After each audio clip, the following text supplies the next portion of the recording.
So before we start today's episode of How the Fuck Did You Get That Job, we're on episode 5 or 6, I'm losing count, of How the Fuck Did You Get That Job, brought to you by Open Fortune here at Brand Week. And thank you for bringing us out, Open Fortune. They do something crazy with the fortune cookie that you know and love. They actually took it, flipped it on its head, and created it into the world's most creative ad canvas. That is actually, it's like 2.125 inches, if you're being exact. But the way they did it is they created relationships with over 47,000 restaurants and producers and distributors, reaching 99% of the zip code, reaching people while they're feast in a cool way that's not direct mail, billboards, or any of the 4,000 or 5,000 ads you see a day. So thanks, Open Fortune, for making this happen. And without further ado, let's get into it. From the meticulous world of agency work at Accenture to shaping some of the most iconic brands in consumer culture, Matt Repicky has threaded a remarkable path through the marketing world. At Mattel, Matt spent 7 transformational years diving deep into the art of storytelling and brand cultivation. His expertise caught the eye of tech giant Amazon, which we've all heard of, where he steered the marketing for My Habit. But perhaps one of his most iconic roles came when he took the reins as global head of marketing for Barbie. We got to get your take on the movie. Ensuring the doll's lasting legacy in this ever-evolving world of play. Today, Matt's at the vanguard of men's fashion, leading as the SVP of Chief Brand Officer for tailored brands, the masterminds behind household names like Joseph A. Bank and Men's Wearhouse. Matt, I gotta ask you. Yeah. How the fuck did you get that job?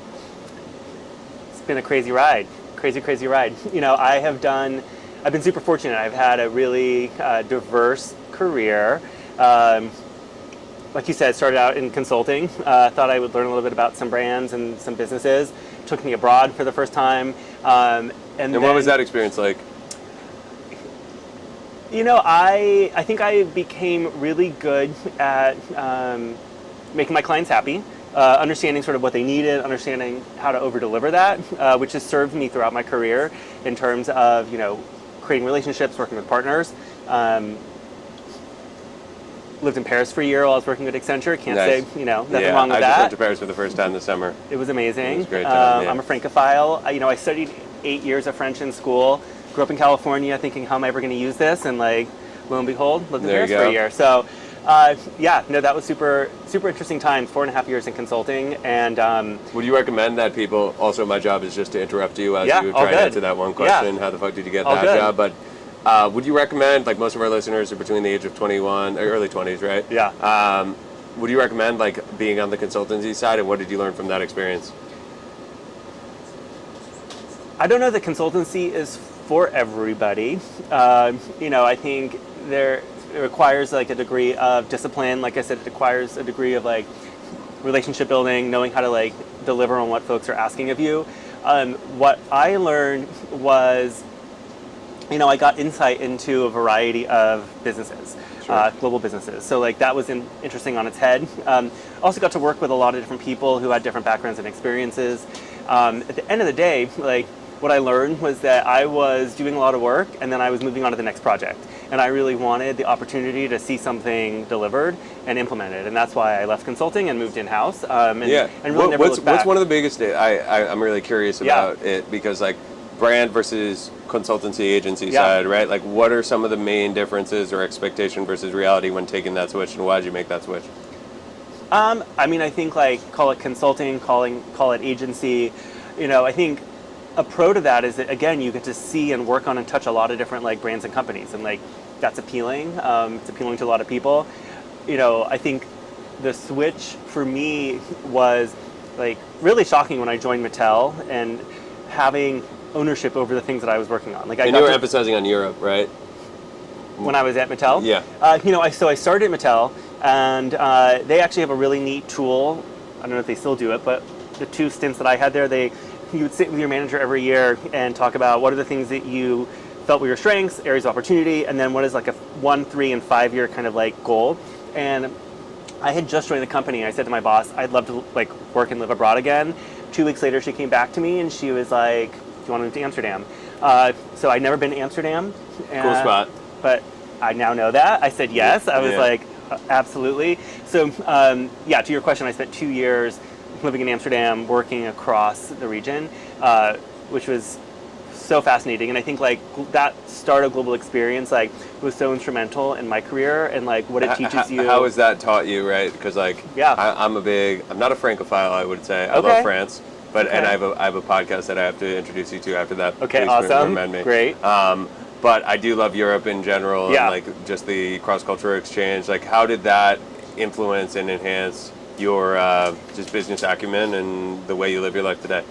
Yeah, I mean, I think like you have to operate with a sense of openness. Like, not everybody's going to be like you. Not everyone's going to understand you. You're not going to understand everybody, and sort of just like really having that open mindset as you like walk through your day.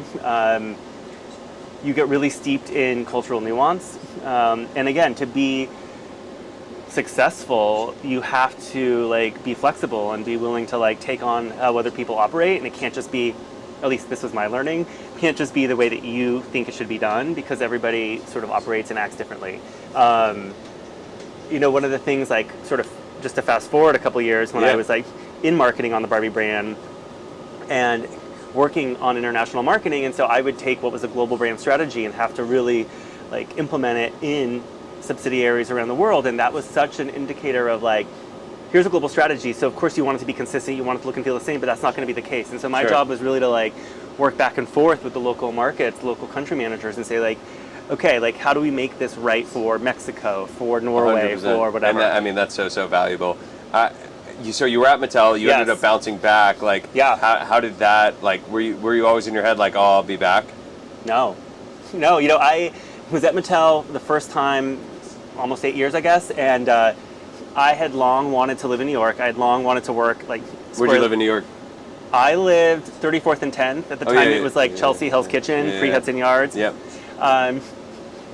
Loved it, and like I always wanted, and I'd wanted to work more squarely in fashion, and like Barbie dabbles in fashion. Like when I was on the Barbie brand, I would go to Milan, Paris, go to Fashion Week, see like what designers should we collaborate with, but it's totally adjacent. And so I had an opportunity to move to New York, work more squarely in fashion, and so I left Mattel. Ended up at Amazon, like you said in your very eloquent intro, and like was there about 2.5 years. Had a blast, learned a ton, got to do some really cool shit, and one day, got an email from Richard Dixon, who had been the head of the Barbie brand when I was on Barbie, and he actually sort of like brought me into the marketing role that I'd had there. He ended up going back to Mattel. He'd come back as president and COO, and he emails me one day to say, hey, like, would you like to come back? And the brand needed a transformation, needed a reboot. And I was... What were some of your biggest pain points then, and what did you do to ensure that you reached those and hit them? Pain points in terms of? Barbie at the time. When I came back? Yeah. It's interesting, like, going back to the brand, and this was like end of 2014, and consumers thought that Barbie was superficial, didn't really understand the benefit of the toy. Parents didn't want their kids playing with the toy. As a result, consumers were sort of like, okay, cold on it. And it was really about like establishing a purpose and like sort of what is the lens that you operate through to bring the brand to life. And so, that was one of the first things that like we started working on when I came back was, I was head of global brand marketing, and we were like, okay, we have to like right set, frankly, ourselves with parents, like get them to... Because they're the buyers, they're the ones. Kids still generally felt positively about the toy, but parents were like, to your point, gatekeepers a little bit. Sure. And, they had some hesitations. And so it was about like showing a brand purpose, like showing how you could shift the way that kids playing with a doll. And how'd you do that? Do you remember like one marketing play or something that you did that like kind of like reached the parents where they were at? One marketing play? No, there were like multiple marketing plays. I know. I have to ask those like success overnight questions that aren't real, but yeah, no, of course. I think one of the things, and again, like a lot of the team that I worked with is still there, and like they talk about this today, is establishing a purpose for the brand, which for Barbie was inspiring the limitless potential in every girl, and how do you like bring that to life? And that became the North Star. So like to take like 50 things that I did when I was there in my second stint and boil it down to one, it was establishing that purpose, because all of my decisions were made through that lens. Like, does this inspire girls, yes or no? And if it didn't, then like it may be awesome and a fun idea, but we wouldn't do it. That makes sense. I gotta ask. Yeah. Did you see the Barbie movie? Of course. What did we think? It was amazing. I thought it was like really, really well done. They tackled a lot, a lot. And like it was really great to see, again, some of the work that I had done, a lot of the work that has been was done. Was that a topic when you were there? The movie? Yeah. It was, yeah. Nice. Yeah, the movie was with Sony at the time. It's obviously now with Warner Brothers, but yeah, there's some public information about some actresses who were considered for the lead role. I met with those actresses, and yeah, it was definitely a topic, but it evolved a ton, and I think it landed in the exact right place. It was so perfect. I loved it. You saw it? Yeah. Oh yeah. Okay. Oh yeah. I loved it. My girlfriend was like, I want to see it a second time, and I was like, I will totally watch it a second time, but I don't want to go back to the theaters. I would watch it at home. I heard it just hit streaming yesterday. So, it did. Shout out Amazon, I think it's on. Yep, exactly. Yeah. One of my former employers, as you noted, but soundtrack on the music was amazing. Yeah, costume design tackled a lot of good stuff, and just sure. like, yeah. I mean, I got a lot of thoughts, and we could talk about it after, but it was amazing. I want to talk. You moved over from Barbie to Ken. Being at Men's Warehouse and Joseph A. Bank. Yeah. What made that the right role for you? And like, what was intriguing about the vision that they were selling you, and how you could, infiltrate it? I have long had a passion for menswear, and like, 2009 started a menswear blog, Men's Threads. Still live? It's still live. Hasn't been updated in quite a long time. Okay. But that was sort of like my entree. Like I was doing Barbie marketing during the day, and on the side I was like blogging about menswear and nerding out about it. And it was sort of this like time, there was like an eclipse, if you will, of like folks talking about menswear. Like you can find me standing outside of fashion shows looking cool on GQ.com and like that whole like moment. But fast forward a few years, and like the opportunity to like work on these super iconic menswear brands was something that was really exciting to me, because they're brands that everybody knows. I talked to consumers who are way too young to know who George Zimmer is, and like they know who George Zimmer is, the founder of Men's Warehouse, and it's like steeped in culture. And I thought like, you're gonna like the way you look. There you go. Yeah. He built an empire, and everyone knows Barbie and has a Barbie story. I've heard pretty much all of them. Happy to hear yours. Everyone has a Men's Warehouse story, and so I was like, this is such an interesting like. And it's super adjacent. Like you may not think it like intuitively, but like there is like. When I was looking at your LinkedIn, I was like, no, it makes sense at least from a marketer's perspective. Yeah, and so like my job the past 4 years has been like, how do we reintroduce these brands to customers? How do we attract a younger audience? How do we show cultural relevancy? And it's been super fun. So, because I think Joseph A. Bank and I think Men's Warehouse, and I mean this in the nicest way, but I remember my perception of the brand and how I've known it. Like it's always been on the TV commercials when I was 13. You're gonna like the way you look. Yeah. Joseph A. Bank, right?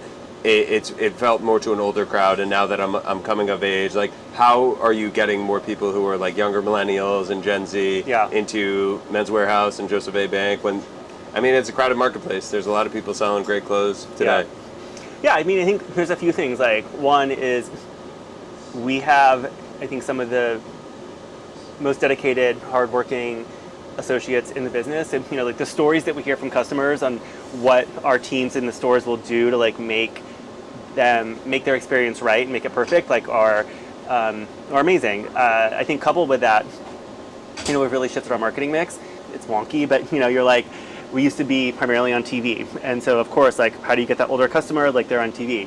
We've really diversified into digital channels, as everyone has and should, but really keeping an eye on like where is our core demo and like how do we get in front of them.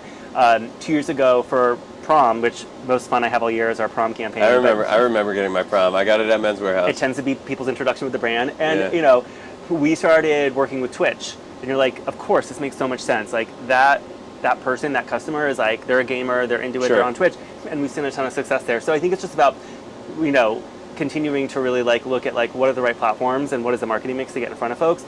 And then the third is, I would say, just like the way that we're bringing the creative and the advertising to life, making sure we're representative, making sure we're like showing things in a new and modern way, and that's been really exciting. And I think the feedback has been generally positive about. My job is really to evangelize and reintroduce these brands to younger consumers and get them excited about shopping with us. Absolutely. No, I think you guys are doing a great job with it. And I'm curious too, because like, as no pun intended or pun intended, as like, it's a buttoned up brand. Yeah. Right? Like, that's what you're selling. Yeah. How do you manage that and being buttoned up, but also like express your creative taste?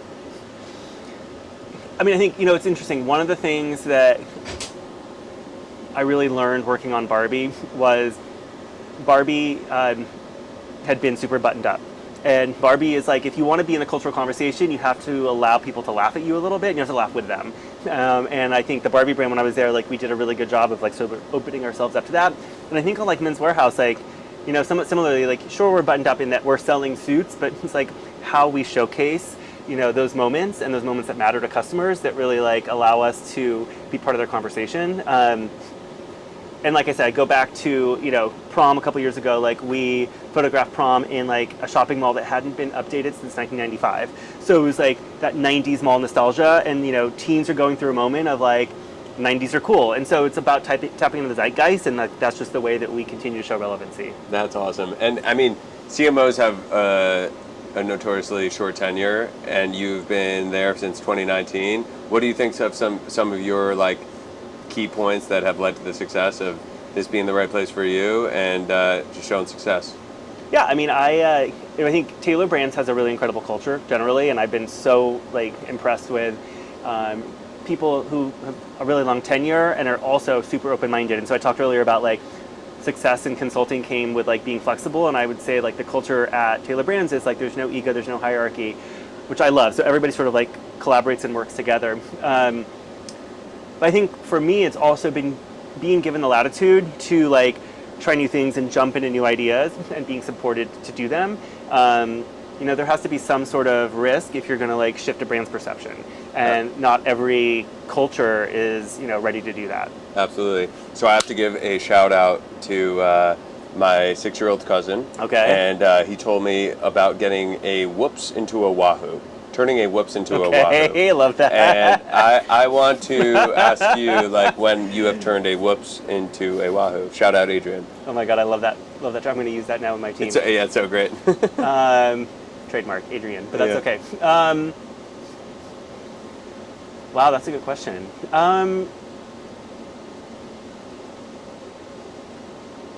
I mean, I'll say like from a customer standpoint with Men's Warehouse, we just had something go viral where a customer came in, worked with us for their wedding, posted his suit on his wedding day. It did not fit right. And it was interesting because he got a lot of feedback online that he hadn't tried the suit on before his wedding day, so that part was on him. But also, like, it's important to us that like everybody loves the way they look. It's our little tagline.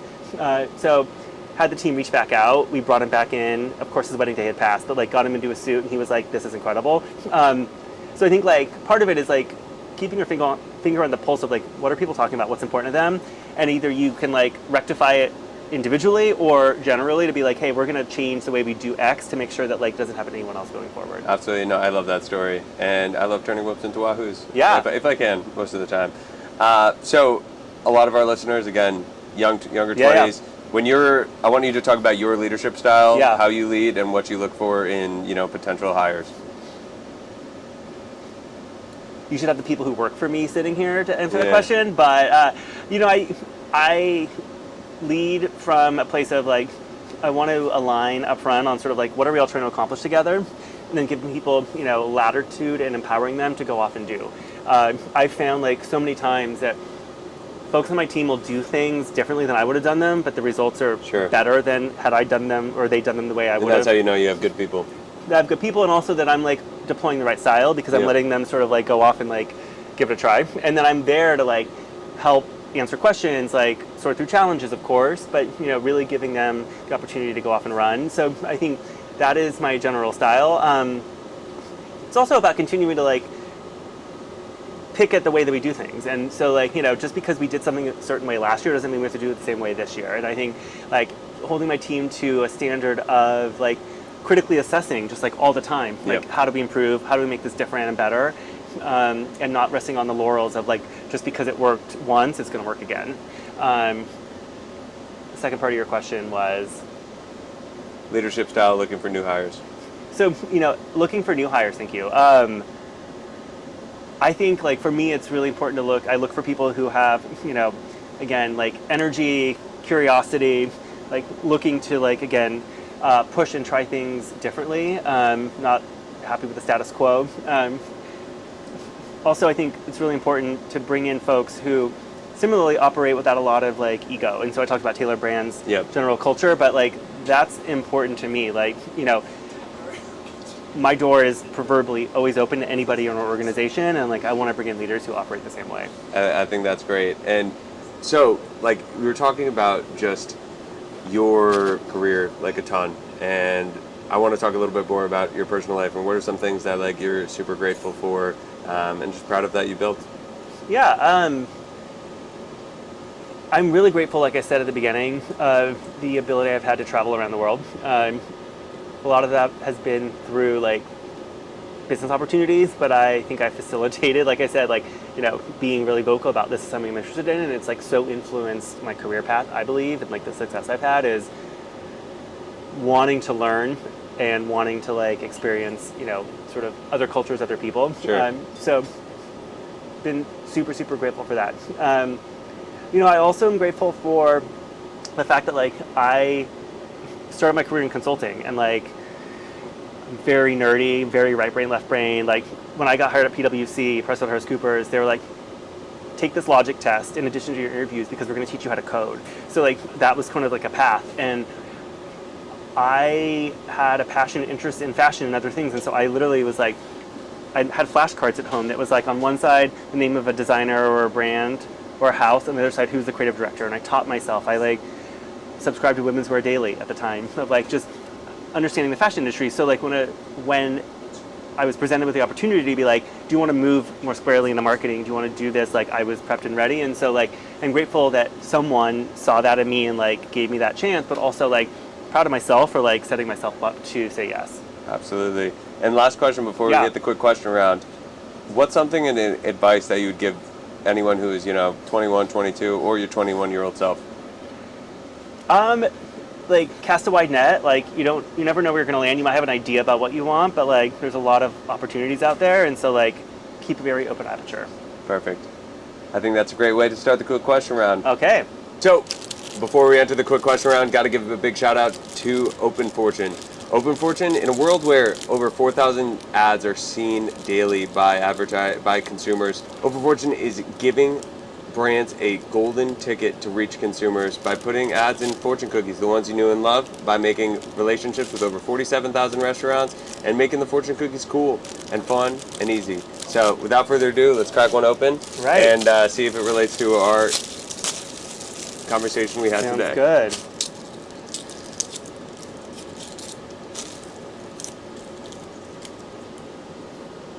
All right. I like this. Okay. Mine's a question for myself, and it says, can you really have everything you desire? And that means to stay content, boys and girls. And back, Staples. What do you got? You are about to see something in a whole new light. There you go. I like it. I like Prophetic. it. There you go. Well, we saw your whole career in a new light, a lot of our listeners, so it's on brand. Awesome. Good. So let's hit the quick question round. All right. Person you most want to sit down to dinner with? Tom Brown. Favorite city in the world? Paris. Is it okay to sleep with socks on? No. Favorite rom-com? Oh, shoot. Pass. No. Pass? Literally pass. I can't. Okay. Best spot to eat in New York City? Hillstone. Controversial. What's your least favorite marketing jargon term? I mean, I'm going to have to say, like I was telling you earlier, it's like, let's win a lion. What's the worst advice you've ever been given? That I should just keep my head down. In one sentence, how would you sum up the internet? A hot mess full of possibilities. I love that. That was my favorite answer today for that question. And if you were to have 10 million fortune cookies and could write the fortune, what would you say on it? Live your best life. That's a good one. And where can we find you, Matt, 10 years from now? Where do you envision yourself? 10 years from now, hopefully, you'll find me retired, living my pied-à-terre in Paris. There you go. Well, we're wishing you the best of luck with that, man. Likewise. Thanks for so joining much. us. I appreciate it. Thanks for having me. Absolutely.